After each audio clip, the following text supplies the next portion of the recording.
Mais on est encore là. Hein. Vous savez, monsieur Rondéon, quand on l'aime ou qu'on l'aime pas, c'est un 10. Je vais vous expliquer pourquoi. Vous avez vu les infractions pour lesquelles il est poursuivi. Incitation à la rébellion et harcèlement par voie électronique. Mais vous vous rappelez, quand il fait ces interventions, un jour il a dit qu'on lui a proposé de faire un coup d'État, mais que lui a refusé. C'est un légaliste, il n'est pas dans cette chose-là. Pendant l'enquête préliminaire, il y a des enquêtes qui ont été faites sur ce sujet, on lui a posé des questions. Heureusement, on a su qu'il avait déjà dénoncé ces personnes qui lui avaient proposé ce coup d'État-là.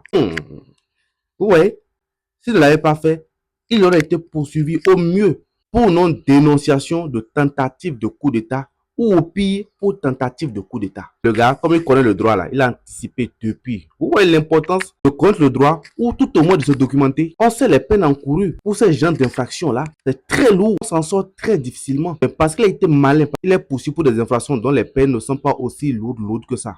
C'est un 10, je vous dis. La deuxième chose que je vais aborder par rapport à ce sujet-là, je me tue à le dire tout le temps ici, c'est la question de la procédure. Il y va de la protection des citoyens que nous sommes et aussi de la crédibilité de l'institution judiciaire dans notre pays.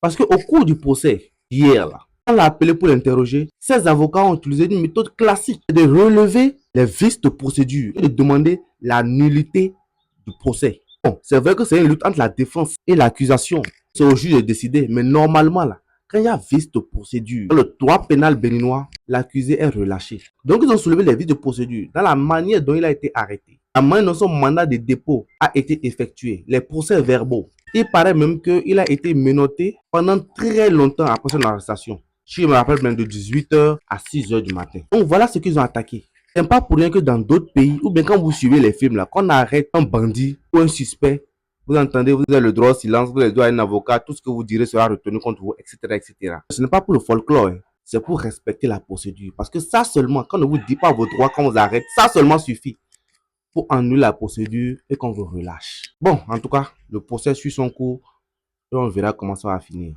C'est pas facile, hein. Je ne souhaite pas à mon pire ennemi d'aller dans ce genre d'endroit-là. Donc, force, monsieur Rondéon. Chofa Kiantaga. J'ai dit.